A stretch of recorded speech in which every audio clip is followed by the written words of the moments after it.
Hello friend, एक बार फिर से आपका स्वागत है मेरे इस यूट्यूब चैनल ओके जी के चैनल में। तो दोस्तों, आज अपन पढ़ेंगे राजस्थान के जनजातीय आंदोलन, जो एग्जाम की दृष्टि से बहुत ही महत्वपूर्ण है। तो दोस्तों, वीडियो को पूरा देखें और चैनल पर पहली बार हो तो चैनल को सब्सक्राइब करिए और वीडियो पसंद आए तो वीडियो को लाइक एंड शेयर भी करिए। ठीक है दोस्तों, तो शुरू करते हैं वीडियो को बिना किसी देरी के। राजस्थान के जनजातीय आंदोलन। ठीक है दोस्तों, जो राजस्थान के जो जनजातीय आंदोलन है वो क्यों है, उनके क्या कारण थे, वो अपन सबसे पहले पढ़ेंगे। ठीक है दोस्तों, जनजातीय के वन अधिकारों को समाप्त कर दिया गया था। क्या दोस्तों, जो जनजातियां थी राजस्थान की, उनके जो वनों पर अधिकार थे उनको क्या कर दिया गया, समाप्त कर दिया गया था। इसलिए भी ये जनजातीय आंदोलन हुए। फिर जनजातियों के सामाजिक रीति रिवाजों में हस्तक्षेप किया जाने लगा। जो जातियाँ थी उनके जो सामाजिक रीति रिवाज है उन पर राजाओं महाराजाओं सरकार द्वारा हस्तक्षेप किया जाने लगा, जिसके कारण क्या हुआ, जनजातीय आंदोलन हुआ। जैसे 1853 में महाराणा स्वरूप सिंह ने उनका डाकन प्रथा पर रोक लगा दी थी। क्या, डाकन प्रथा पर रोक लगाती थी। ठीक है, वापस देखते हैं। सन 1853 में महाराणा स्वरूप सिंह ने डाकन प्रथा पर रोक लगा दी थी। तो ये भी क्या हुआ, उनकी सामाजिक रीति रिवाजों में क्या हुआ, हस्तक्षेप हुआ। इस कारण भी राजस्थान के जनजातीय आंदोलन शुरू होने लगे। जनजातीय नई प्रशासनिक व्यवस्था में समझ नहीं पाई। जो जनजातियाँ थी पहले की, वो प्रशासनिक व्यवस्था को समझ नहीं पाई थी। ठीक है दोस्तों, फिर है दोस्तों, भू राजस्व नकदी में लिया जाता था, इसलिए जनजातियाँ साहूकार के चुंगल में फंस गई थी। ठीक है दोस्तों, यानी कि उनसे भू राजस्व कर नकदी यानी कैश लिया जाता था, इसलिए जनजातियाँ साहूकारों के चुंगल में फंस गई, जिससे वो क्या हो गए, परेशान होने लग गए थे। ठीक है दोस्तों, अब अपन देखते हैं दोस्तों, भक्त आंदोलन बहुत ही महत्वपूर्ण है और अधिकतर इस आंदोलन से क्वेश्चन पूछा जाता है, तो आप अच्छे से इसको पढ़े दोस्तों। भक्त आंदोलन, वागड़ क्षेत्र की भील जनजाति द्वारा यह आंदोलन किया गया। वेरी इंपॉर्टेंट है, भक्त आंदोलन वागड़ क्षेत्र की भील जनजाति द्वारा यह आंदोलन किया गया, जिसके नेता थे गोविंद गुरु व सुरजी भगत। वेरी इंपॉर्टेंट है दोस्तों, भक्त आंदोलन कहाँ किया गया, वागड़ क्षेत्र की भील जनजाति द्वारा यह आंदोलन शुरू किया गया और भक्त आंदोलन के जो प्रमुख नेता थे वो थे गोविंद गुरु। वेरी इंपॉर्टेंट है, कौन थे दोस्तों, गोविंद गुरु। और दूसरा जो था वो था सुरजी भगत। जो मेन है वो थे गोविंद गुरु। भक्त आंदोलन के नेता कौन थे, मुख्य या प्रवर्तक या जनक मानो आप, गोविंद गुरु थे। ठीक है दोस्तों, गोविंद गुरु एक आध्यात्मिक गुरु थे। इन्होंने भील जनजाति का आध्यात्मिक व नैतिक उत्थान किया था। क्या दोस्तों, जो गोविंद गुरु थे वो क्या थे, एक आध्यात्मिक गुरु थे। इन्होंने भील जनजाति का आध्यात्मिक व नैतिक उत्थान किया। गोविंद गुरु स्वामी दयानंद सरस्वती से प्रभावित थे। क्या थे, जो गोविंद गुरु थे वो स्वामी दयानंद सरस्वती से क्या थे, प्रभावित थे। इन्होंने जनजातियों को हिंदू धर्म में रखने के लिए भक्त पंथ की स्थापना की। किसने, गोविंद गुरु ने भक्त पंथ की स्थापना की, क्योंकि ताकि जो जनजातियाँ वो हिंदू धर्म में रह सके। ठीक है दोस्तों, इसलिए भक्त पंथ की स्थापना की। तो ये क्वेश्चन पूछा हुआ है कि भक्त पंथ की स्थापना किसने की थी दोस्तों, गोविंद गुरु ने की। किसने की भक्त पंथ की स्थापना, गोविंद गुरु ने की थी। ठीक है दोस्तों, एक बार फिर से भक्त आंदोलन को देखते हैं। भक्त आंदोलन दोस्तों वागड़ क्षेत्र की भील जनजाति द्वारा शुरू किया गया। इसके नेता पूछे तो गोविंद गुरु व सुरजी भगत थे, यानी जो मुख्य नेता थे भक्त आंदोलन के वो है गोविंद गुरु। गोविंद गुरु एक आध्यात्मिक गुरु थे। क्या थे दोस्तों, आध्यात्मिक गुरु थे।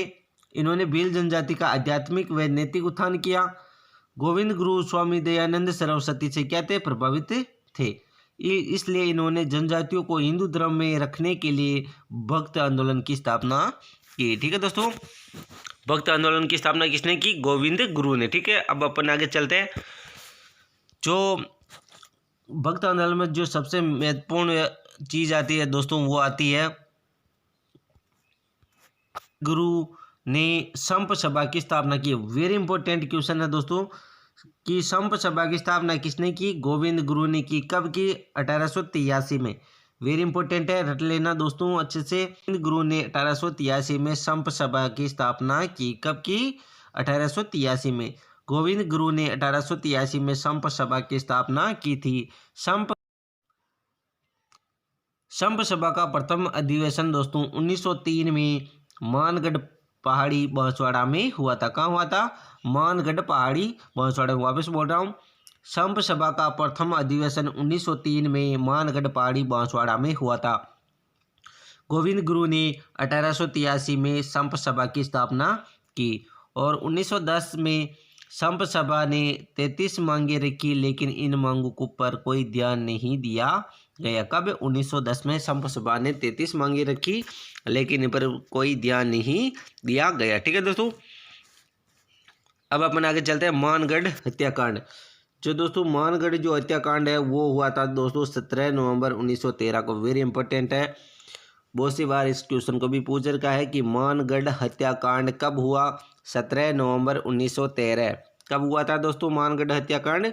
17 नवंबर 1913 को मानगढ़ हत्याकांड हुआ था। ठीक है दोस्तों, संप सभा के अधिवेशन पर पुलिस द्वारा फायरिंग की गई। कब?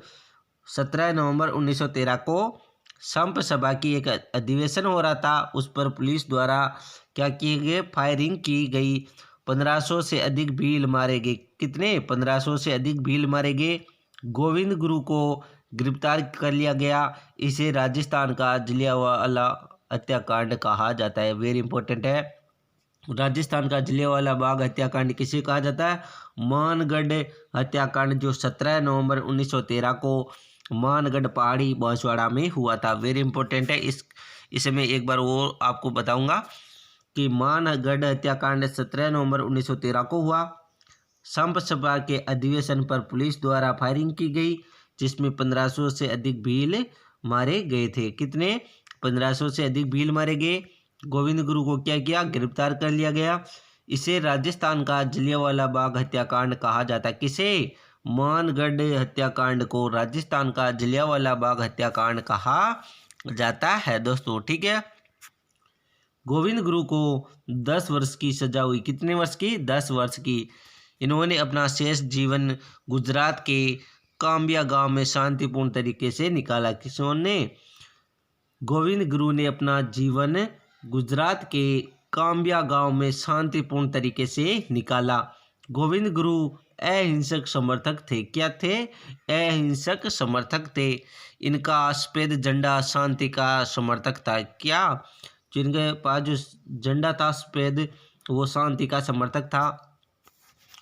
भक्त आंदोलन को लसाड़िया आंदोलन भी कहा जाता है। क्या दोस्तों? भक्त आंदोलन को लसाड़िया आंदोलन भी कहा जाता है। गोविंद गुरु का जन्म बेदसा गांव डूंगरपुर में बंजारा परिवार में हुआ था। ये भी पूछते हैं कि गोविंद गुरु का जन्म कहाँ हुआ था? बेदसा गांव डूंगरपुर बंजारा परिवार में हुआ था। ठीक है दोस्तों, एक बार फिर से एक नज़र में इस पूरे आंदोलन को आप अपन रिवीज करते हैं ताकि आपको अच्छे से समझ में आ सके। ठीक है, जो जनजातीय आंदोलन है दोस्तों, कारण पूछे थे जनजातियों के वनों के अधिकारों को समाप्त कर दिया गया। जनजातियों के सामाजिक रीति रिवाजों में हस्तक्षेप किया गया। 1853 में महाराणा स्वरूप सिंह ने डाकन प्रथा पर क्या लगा दी? रोक लगा दी। ठीक है, जनजातियों ने नई प्रशासनिक व्यवस्था को समझा नहीं और भू राजस्व नकदी में लिया गया। इससे जनजातियों को करों के चुंगल में फंस गए। ठीक है, फिर भक्त आंदोलन जो पहला हुआ, भक्त आंदोलन वागड़ क्षेत्र में भील जनजाति द्वारा यह आंदोलन किया गया। नेता थे गोविंद गुरु, किसके? भक्त आंदोलन के, और सुरजी भगत। गोविंद गुरु एक आध्यात्मिक गुरु थे। इन्होंने भील जनजाति का आध्यात्मिक व नैतिक उत्थान किया। ठीक है दोस्तों, गोविंद गुरु स्वामी दयानंद सरस्वती से प्रभावित थे। जनजातियों को हिंदू धर्म में रखने के लिए गोविंद गुरु ने भक्त पंथ की स्थापना की। ठीक है दोस्तों, फिर गोविंद गुरु ने 1883 में संप सभा की स्थापना की। वेरी इंपॉर्टेंट क्वेश्चन है। संप सभा का प्रथम अधिवेशन 1903 में मानगढ़ पहाड़ी बांसवाड़ा पर हुआ। 1910 में संप सभा ने 33 मांगे रखी, लेकिन इन पर कोई ध्यान नहीं दिया गया। फिर है मानगढ़ हत्याकांड। मानगढ़ हत्याकांड हुआ था 17 नवंबर 1913। संप सभा के अधिवेशन पर पुलिस द्वारा फायरिंग की गई, 1500 से अधिक भील मारे गए। गोविंद गुरु को गिरफ्तार किया गया। इसे राजस्थान का जलियांवाला बाग हत्याकांड कहा जाता है। वेरी इंपॉर्टेंट है, राजस्थान का जलियांवाला बाग हत्याकांड किसे कहा जाता है? मानगढ़ हत्याकांड, जो 17 नवंबर 1913 को हुआ था। ठीक है दोस्तों। फिर उसके बाद में दोस्तों है कि गोविंद गुरु को 10 वर्ष की सज़ा हो गई। कितने वर्ष की? 10 वर्ष की सज़ा हो गई। इन्होंने अपना शेष जीवन गुजरात के काम्या ग्राम में शांतिपूर्ण तरीके से निकाला। गोविंद गुरु अहिंसक समर्थक थे। इनका सफेद झंडा शांति का समर्थक था। ठीक है दोस्तों। भक्त आंदोलन को लसाड़ी आंदोलन भी कहा जाता है। गोविंद गुरु का जन्म बेदशा गांव डूंगरपुर में एक बंजारे परिवार में हुआ था। वेरी इंपॉर्टेंट है। ठीक है दोस्तों। तो ये था दोस्तों भक्त आंदोलन। अब जो दूसरा है दोस्तों जनजातीय आंदोलन, वो है एकी आंदोलन। इससे भी पूछ सकते हैं, बहुत ही महत्वपूर्ण है। एकी आंदोलन जिसे भोमट भील आंदोलन भी कहा जाता है। दूसरा आंदोलन कौन सा है दोस्तों? एकी आंदोलन, भोमट भील आंदोलन। ठीक है दोस्तों। उदयपुर जिले में गोगुंदा, जाडोला, कोटड़ा क्षेत्र की भील व ग्रासिया जनजातियों द्वारा आंदोलन किया गया। वेरी इंपॉर्टेंट है दोस्तों। जो एकी आंदोलन भोमट या भील आंदोलन है, ये उदयपुर जिले में गोगुंदा, जाडोला व कोटड़ा क्षेत्र की भील व ग्रासिया जनजातियों द्वारा ये आंदोलन किया गया। यह आंदोलन मातृकुंडिया नामक स्थान से प्रारंभ हुआ। ये वेरी इंपॉर्टेंट है दोस्तों। जो एकी आंदोलन है वो कहाँ से प्रारंभ हुआ? चित्तौड़गढ़ के मातृकुंडिया नामक स्थान से प्रारंभ हुआ। ठीक है। मातृकुंडिया को राजस्थान का हरिद्वार कहा जाता है। किसे दोस्तों? मातृकुंडिया को राजस्थान का हरिद्वार भी कहा जाता है। क्या कहा जाता है? राजस्थान का हरिद्वार किसे कहा जाता है? मातृकुंड को राजस्थान का हरिद्वार भी कहा जाता है। जो एकी आंदोलन है उसके नेतृत्वकर्ता या नेता मोतीलाल तेजावत। वेरी इंपॉर्टेंट है। एकी आंदोलन या भोमट भील आंदोलन के जनक कौन है? मोतीलाल तेजावत। ठीक है दोस्तों। एकी आंदोलन या भोमट भील आंदोलन के नेता कौन थे या नेतृत्वकर्ता कौन थे? मोतीलाल तेजावत। जबकि भक्त आंदोलन के कौन थे दोस्तों? गोविंद गुरु। ठीक है, ये ध्यान रखना, इनके जनक है ये। और मातृकुंडिया को राजस्थान का क्या कहा जाता है? हरिद्वार कहा जाता है। ठीक है दोस्तों। एकी आंदोलन के जनक मोतीलाल तेजावत। ठीक है। मोतीलाल तेजावत ने मेवाड़ के सामने 21 मांगे रखी। कितनी? 21 मांगे रखी, लेकिन इन मांगों पर कोई ध्यान नहीं दिया गया। धीरे धीरे यह आंदोलन बांगड़, विजयनगर, ईडर क्षेत्रों में फैल गया। ठीक है दोस्तों। उसके बाद में दोस्तों नीमड़ा हत्याकांड हुआ, जो विजयनगर है ना, नीमड़ा कांड हत्याकांड जो विजयनगर में हुआ था। 6 मार्च 1922 को यह हत्याकांड हुआ था। कौन सा? नीमड़ा हत्याकांड कब हुआ था? 6 मार्च 1922 को। कब हुआ था दोस्तों? 6 मार्च 1922 को नीमड़ा हत्याकांड हुआ था। भीलू की सभा पर पुलिस द्वारा फायरिंग की गई, 1200 से अधिक भील मारे गए। ठीक है। मोतीलाल ने जावट से फरार हो गए, यानी जो मोतीलाल थे वो जावट से फरार हो गए। 1929 में गांधी जी के कहने पर मोतीलाल तेजावत ने ईडर में आत्मसमर्पण कर दिया। कब दोस्तों? 1929 में गांधी जी के कहने पर मोतीलाल जी ने क्या किया? ईडर नामक स्थान पर क्या किया दोस्तों? आत्मसमर्पण कर दिया। 1936 में मणिलाल कोठारी के हस्तक्षेप के कारण मोतीलाल जावत को रिहा कर दिया गया। इन्होंने अपना शेष जीवन गांधी जी के रचनात्मक कार्यों में व्यतीत किया। ठीक है दोस्तों, बहुत ही महत्वपूर्ण है दोस्तों। अब अपन वापस इसको एक बार देखते ताकि आपको अच्छे से याद हो सके। ठीक है। एकी आंदोलन या भोमट भील आंदोलन जिसके जनक थे मोतीलाल तेजावत, यह उदयपुर जिले में गोगुंदा, जाडोला, कोटड़ा क्षेत्र की भील व ग्रासिया जनजाति द्वारा आंदोलन शुरू किया गया। यह आंदोलन मातृकुंडिया नामक स्थान पर हुआ था। ठीक है दोस्तों, वहाँ से शुरू हुआ था। मातृकुंडिया को राजस्थान का हरिद्वार भी कहा जाता है। और एकी आंदोलन के जनक पूछे तो वो है मोतीलाल तेजावत। ठीक है, कौन? मोतीलाल तेजावत। ठीक है दोस्तों, मोतीलाल तेजावत ने मेवाड़ महाराणा के सामने 21 मांगे रखी, लेकिन इन मांगों पर कोई ध्यान नहीं दिया। धीरे धीरे आंदोलन बांगड़, विजयनगर व ईडर क्षेत्रों में फैल गया। फिर उसके बाद में नीमड़ा हत्याकांड हुआ विजयनगर में, जहां भीलू की सभा हो रही थी। वहां पर 6 मार्च 1922 को भीलू पर गोलियां चला दी गई, जिस पर दोस्तों 2200 भील मारे गए। मोतीलाल जावत फरार हो गए और 1929 में ईस्वी में गांधी जी के कहने पर मोतीलाल तेजावत ने ईडर में अपना आत्मसमर्पण कर दिया। 1936 में मणिलाल कोठारी के हस्तक्षेप के कारण मोतीलाल तेजावत को रिहा कर दिया गया। इन्होंने अपना शेष जीवन गांधी जी के रचनात्मक कार्यों में व्यतीत किया। ठीक है दोस्तों। फिर उसके बाद में है दोस्तों महाइंद्र राजा सभा। कौन सी? महाइंद्र राजा सभा। यह मेवाड़ का दोस्तों सुप्रीम कोर्ट था। क्या था? महाइंद्र राजा क्या था? मेवाड़ का सुप्रीम कोर्ट था। 1880 में महाराणा सज्जन सिंह द्वारा स्थापित किया गया। वेरी इंपॉर्टेंट है दोस्तों।